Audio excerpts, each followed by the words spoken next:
So we now have episode 15 of the final season of The Walking Dead. This episode is called Trust, and if you haven't seen the episode yet and you don't want to get the episode spoiled for you, do not listen to this review because this review is going to contain full spoilers for the episode. You've been warned.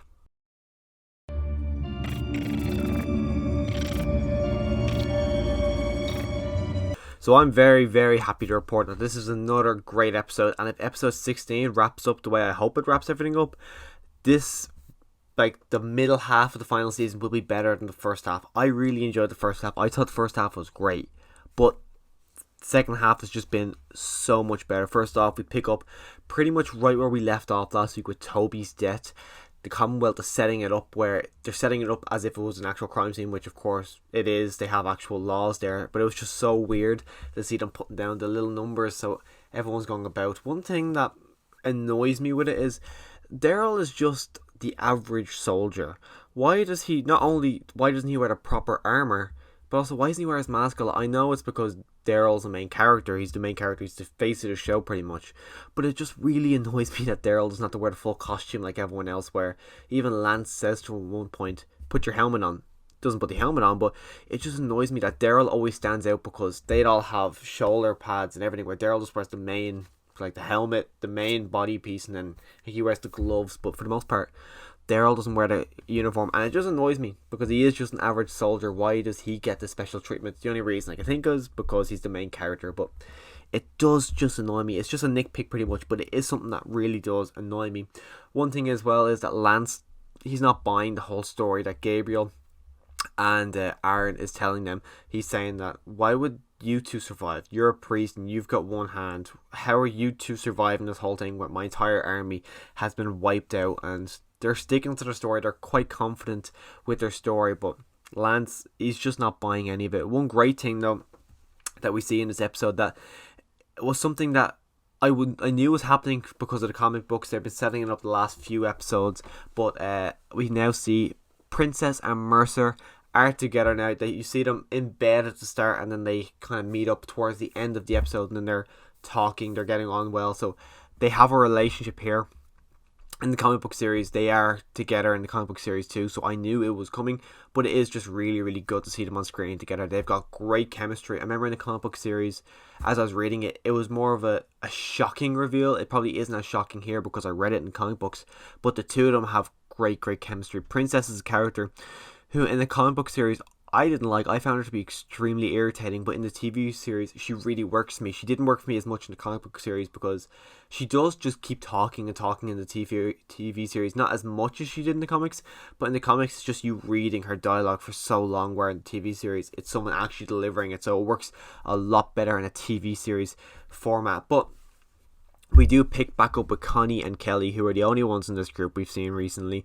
We saw Yumiko once this kind of block of season 11, and we saw Magma, whatever her name is. Yeah, we saw her once as well. Haven't seen Luke. I don't think we've seen Luke at all in season 11. I don't think we've seen him since season 10. Of course, that's because he's been filming Fantastic Beasts 3, but it's just annoying. I was convinced we would have saw him in the episode when we went to the ocean side, but I'm assuming we're probably not going to see Luke until the final episode when everyone gets wrapped up the stories. I imagine that's when we'll see Luke, but it's just so weird that Luke has literally just disappeared with no sign at all where he's gone. But anyways, Connie and Kelly do go to Eugene's apartment where Rosita's there talking. Connie and Kelly then show them the list. April was on the list, so there's a big list of people. We're saying, well, not all these people went to the mansion. Where the hell are all these other people going? I imagine that's somewhere connected to the CRM. I imagine Commonwealth is giving the CRM people, but also I feel like the list is just people who got in Pamela, Lance, and Sebastian's way, so they just threw them off. But I imagine a lot of them are CRM people.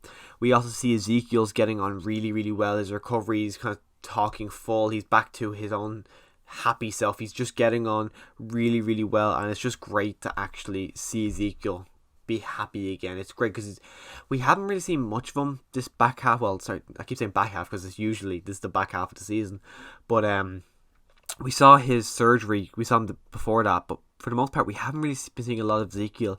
But we got a lot of him in this episode with Carol. We see Ezekiel, he goes to Tommy and asks Tommy, can he perform a surgery, and he never implied who it was. At first I thought it was Jerry's wife, who I can never remember her name, because he said it was for a friend. So I assume, is it Jerry? Is it Jerry's wife? Are they the ones who need surgery? But I thought that would have been a bit odd. But no, it's Ezekiel set up a little hospital in the in the zoo, or whatever they call it there, in the zoo. He set up a hospital there, and Tommy's come there to perform surgery, because he says to Carol, I was giving a second chance, this is what I want to do my second chance with. Of course, it makes complete sense. These people who need these surgeries, like there's a woman who, I don't know what she was getting done, but she literally had to be opened up, so I imagine she was in a lot of pain, and Ezekiel is now helping people go through this. I think they're going to be fine until the final stage. I think nothing's going to happen with this in episode 16. I don't think there's enough time in episode 16 for something to happen here, but I imagine they're going to get caught out and something big is going to happen here. But Ezekiel and Carol are talking. Carol says to him, we're not going to get back together. Ezekiel says, oh, don't. We will. Ezekiel firmly believes they will. Carol, I feel like Carol wants to get back with him, because she was with Ezekiel for years, but I feel like she just doesn't want to open herself back up that way, because for the most part, since Henry died, Carol's been a closed book. She hasn't really opened up with much people. She opened up with Daryl, but she didn't open up with Daryl a lot. She kind of just was talking to Daryl. She never really opened up, so I imagine she wants to be with Ezekiel, but she's just too afraid to put herself out there again to get hurt, because Henry dying really, really, really kind of knocked her. So I imagine she's just so afraid to open back up again. But Lance believes that what their answers that they want to know what happened here is at the hilltop. So they're making their way to the hilltop. Again, he doesn't believe that Aaron and Gabriel were the ones who survived this. He believes that they obviously knew someone there. So a bunch of walkers come back. He says, oh no, don't use our bullets. You two go in there. And you see Aaron, you see Gabriel, Daryl even joins in. Daryl joins in. You think Lance would call him back, because we said no bullets. They didn't use any bullets, but you think he'd be like, no, you're a soldier, get back in line. Another thing with Daryl, where you are a soldier, why is Lance not telling you what to do? I understand why Daryl's doing that. They're his family, he's been with them for so long, it makes complete sense why he'd help. But Judith and RJ are there at the Commonwealth. You kind of work with them, I imagine, or you live with them. You are pretty much their guardian. You gotta think about them. It just kind of annoys me that Daryl is a soldier, but he's not fully acting like a soldier. But they do kill them all. They make their way to the hilltop. Maggie is furious. We are now at the point where we saw at the end of episode 9, where Daryl and everyone goes up to the hilltop. Maggie says, you guys can have till sundown to look around, because Lance firmly believes that Maggie is connected with this. Of course, we know that Maggie was connected to this. Lance is convinced, but he needs physical proof for him to be able to go in there and do whatever he wants to do there. So he goes in to start looking around, can't find anything, but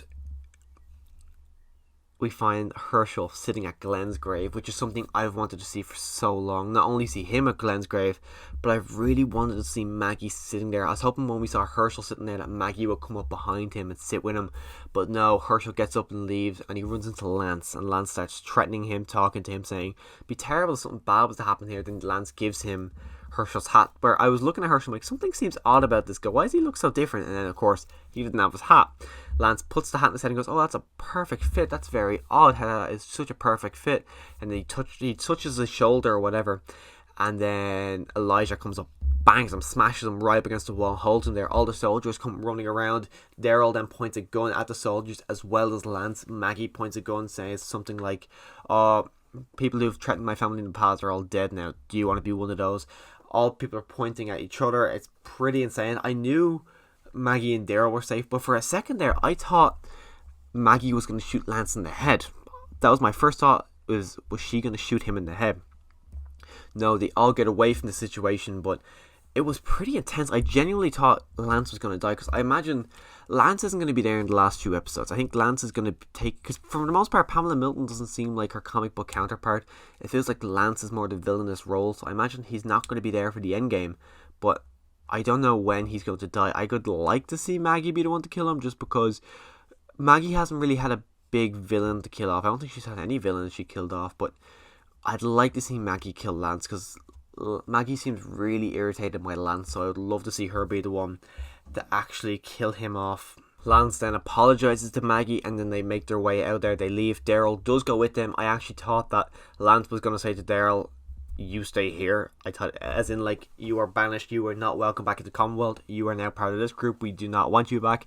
That was what I was thought was going to happen for Daryl, because I imagine he is going to end up back with Hilltop, because ever since Glenn died, it's like Daryl has, like, pledged his life to Maggie, and that he will do anything to make sure that Maggie and Herschel are safe. And I felt like in that moment he was going to stay with Maggie, but I feel like if Michonne or Rick were still there, he would have. But because he's got Judith and RJ, of course, he's going to go back. But they do go back to camp. They're sitting out. Lance is pretty much losing his mind. But Daryl is sitting there talking to Aaron and Gabriel, and he's saying pretty much like, just be ready. Then we see Lance. Lance is sitting there. One of the soldiers comes up, says, we found something. Then they go up. They find a little campsite. You see Leah doing something with the gun. I think she was carving something into it. And Leah disappears. The soldiers come in. Lance then starts shouting out, saying, it was very hard to find you, but we did. Just come out. I want to talk to you. She comes out, and Lance says, I'd like to hire you for a job. I'm assuming this job is to kill Maggie. I assume he goes, well, this is clearly the girl. She's got our gun. She's clearly the girl. She seems alone, so I assume she's fairly handy enough with herself to be able to take care of herself. And he thinks, yeah, she can kill people easily, so he's hiring her to kill Maggie, because he's like, Maggie's a fucking problem. I gotta get rid of Maggie. If I get rid of Maggie, I got the Hilltop. I got all of these communities. I'll have Oceanside, and I'll have everything in the palm of my hand. I gotta get rid of Maggie. So I'm assuming he's hiring Leah to kill Maggie, which is, I'm excited to see, because Maggie spared Leah. Will Leah do the same? Will she go? I think he's gonna say, this is where she is. Kill this woman, kill the leader of this community.